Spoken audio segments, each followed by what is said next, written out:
Of, O double F, off. Off মানে বন্ধ করা, আলোটা বন্ধ করে দাও। Turn off the light, turn off the light. এখানে বন্ধ করা অর্থে আমরা অফকে ব্যবহার করলাম, তবে অফকে আরও অনেক অর্থে ব্যবহার করা হয়। যেমন রবিবার আমার ছুটির দিন, Sunday is my day of. ছুটি বা অবকাশ অর্থে এখানে আমরা অফকে ব্যবহার করলাম। সে তার জ্যাকেট খুলে ফেলল, হি টুক অফ হিজ জ্যাকেট। এখানে খুলে ফেলা অর্থে আমরা অফকে ব্যবহার করলাম। সমস্ত আইটেমে 50% ছাড়, 50% অফ অন অল আইটেমস। এখানে কমানো বা ছাড় দেওয়া অর্থে অফকে ব্যবহার করা হলো। এছাড়াও অফ শব্দটি বিভিন্ন ফ্রেজাল ভার্বে ব্যবহৃত হয়। যেমন টেক অফ, টেক অফ মানে উড়ে যাওয়া বা খুলে ফেলা। পুট অফ, পুট অফ মানে স্থগিত করা। কল অফ, কল অফ মানে বাতিল করা। শো অফ, শো অফ মানে বাহাদুরি দেখানো। সেট অফ, সেট অফ মানে যাত্রা শুরু করা। আজ আমরা আলোচনা করব ইংলিশ গ্রামারের কিছু গুরুত্বপূর্ণ শব্দ নিয়ে। এই শব্দগুলি আমাদের ডেলি লাইফে খুব ইম্পর্ট্যান্ট ভূমিকা পালন করে, তাই এই শব্দগুলির কারেক্ট ইউসেজ আমাদের স্পিকিং, রাইটিং এবং ওভারঅল ইংলিশ প্রফিসিয়েন্সি উন্নত করতে সাহায্য করবে। So let's dive in and discover কিভাবে আমরা এই শব্দগুলিকে এফেক্টিভলি ব্যবহার করতে পারি।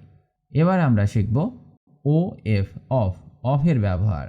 এটি জনের বই, this is the book of John. এখানে পজিশন বা মালিকানা বোঝাতে অফকে ব্যবহার করা হলো। বাংলাদেশের মানুষ, দ্য পিপুল অফ বাংলাদেশ। এখানে অরিজিন বা উৎস বোঝাতে অফকে ব্যবহার করা হলো। এক গ্লাস জল, এ গ্লাস অফ ওয়াটার।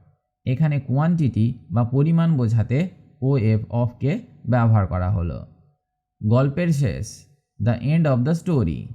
এখানে পার্ট বা অংশ বোঝাতে অফকে ব্যবহার করা হলো। শীতের ঋতু বা শীতকাল, the season of winter, the season of winter. এখানে টাইম বা সময় বোঝাতে অফকে ব্যবহার করা হলো। আরও সহজ কিছু উদাহরণ দেখা যাক। যেমন কিং অফ বেঙ্গল, বাংলার রাজা। প্রাইস অফ গোল্ড, সোনার দাম।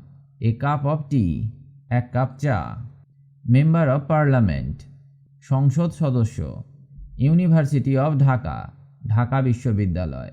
আশা করি আমি আপনাদের অফের ব্যবহার শেখাতে পেরেছি। এবার আমরা শিখব পরের শব্দটা, এভার। এভার মানে কখনো, সর্বদা বা সকল সময়ে।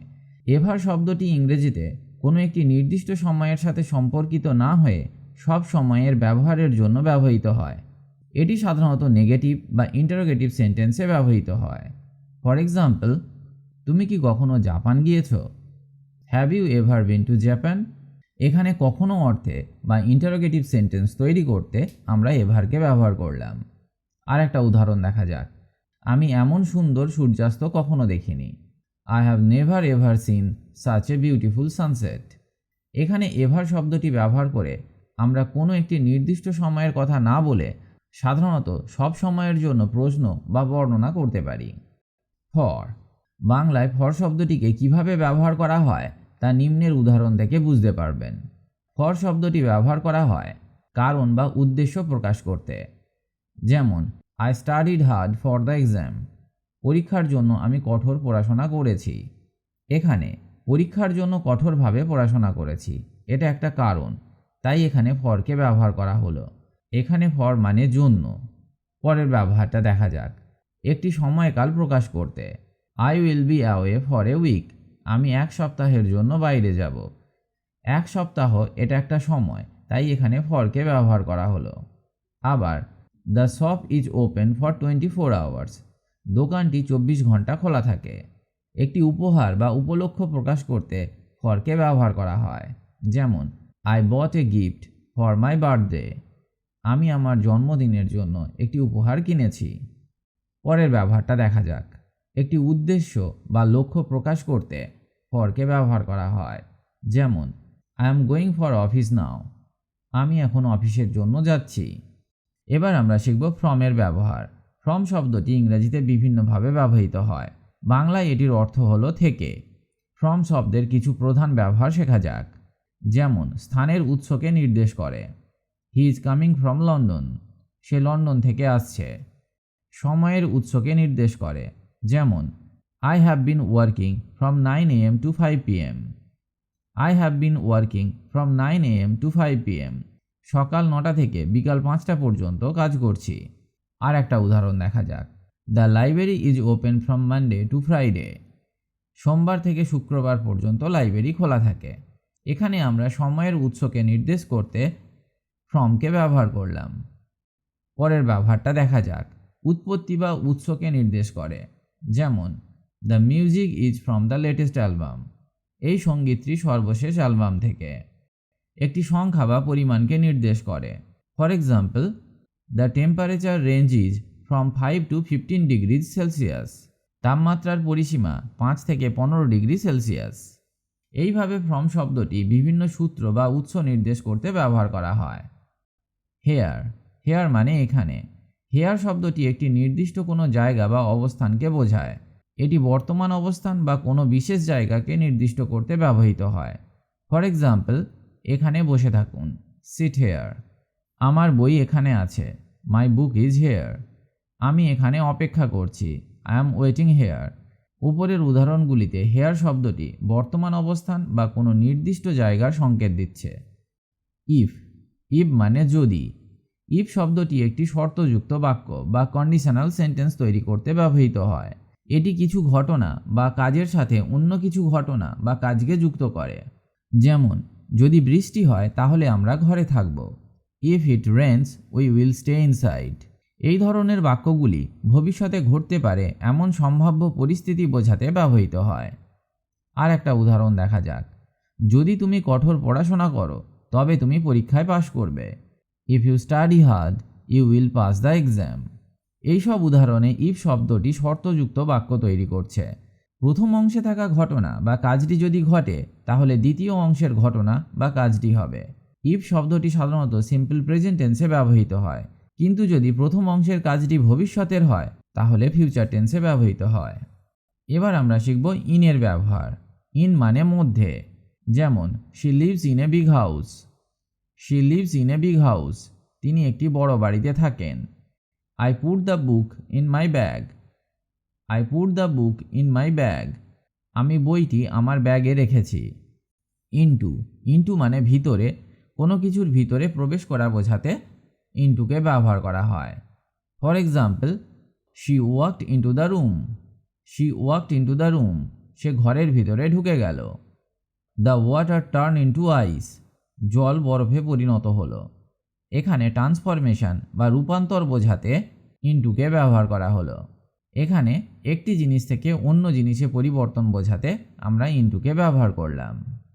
কাট দ্য কেক ইনটু পিসেস। কেকটি টুকরো টুকরো করে কাটুন। এখানে কিছু ভাগ করা অর্থে ইনটুকে ব্যবহার করা হলো। The car crashed into the tree. গাড়িটি গাছের সঙ্গে ধাক্কা খায়। এখানে সংঘর্ষ বা কিছুর সাথে ধাক্কা লাগা বোঝাতে ইনটুকে ব্যবহার করা হলো। এখানে যেগুলি মনে রাখতে হবে, ইনটু সাধারণত মুভমেন্ট বা চেঞ্জ বোঝাতে ব্যবহৃত হয়। ইনটু ইনের থেকে আলাদা, কারণ ইনটু গতিশীলতা বোঝায়। ভার্বের পরে ইনটু ব্যবহৃত হয়। ইনটু প্রিপোজিশন হিসাবে ব্যবহৃত হয়। এগুলি আপনাকে মনে রাখতে হবে। লেট, লেট মানে দেরি। She was late for the meeting. সে সভাতে দেরিতে এসেছিল। The train arrived late. ট্রেনটি দেরিতে এসেছিল। I am sorry I am late. দেরি হওয়ার জন্য আমি দুঃখিত। লাইক, লাইক মানে মতো। যেমন, she looks like her mother. সে দেখতে তার মায়ের মতো। I like chocolate ice cream. আমি চকোলেট আইসক্রিম পছন্দ করি। নাও, নাও মানে এখন। আমি এখন পড়াশোনা করছি। I am studying now. তুমি এখন কি করছো? What are you doing now? Near, near মানে কাছে। স্কুলটা আমার বাড়ির কাছেই। The school is near my house. The school is near my house. অনুগ্রহ করে আমার কাছে বসো। Please sit near me. Too, T double O too, too মানে খুব। এই ব্যাগটা অনেক ভারী। This bag is too heavy. সে খুব বেশি কথা বলে। She talks too much. She talks too much. With, with মানে সাথে। আমি আমার বন্ধুদের সাথে পার্টিতে গিয়েছিলাম। I went to the party with my friends. I went to the party with my friends. সে তার খাবার চামচ দিয়ে খায়। She eats her meals with a spoon. সে সব সময় তার কুকুরের সাথে ঘুরতে থাকে। He always works with his dog. He always works with his dog. As, as মানে হিসাবে, যেমন সে একজন শিক্ষিকা হিসেবে কাজ করে। She works as a teacher. আমি তাকে আমার সেরা বন্ধু মনে করি। I consider him as my best friend. I consider him as my best friend. At, অ্যাটকে এ, লে, তে এইসব অর্থে ব্যবহার করা হয়। অ্যাট শব্দটি মূলত নির্দিষ্ট সময়, স্থান বা অবস্থান বোঝাতে ব্যবহৃত হয়। যেমন সময় বোঝাতে, দোকান সকাল 9টায় খোলা হয়। The shop is open at 9 AM। স্থান বোঝাতে, আমরা পার্কে দেখা করেছি। We met at the park. We met at the park. দক্ষতা বোঝাতে, সে রান্না করতে পারদর্শী। She is good at cooking. She is good at cooking. Good অ্যাটকে ব্যবহার করা হয় পারদর্শী অর্থে। অবস্থান বোঝাতে, বিড়ালটি দরজায় আছে।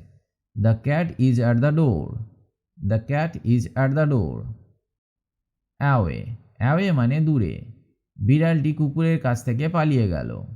The cat ran away from the dog. আমি পরের সপ্তাহে ছুটিতে যাচ্ছি। I am going away on vacation next week.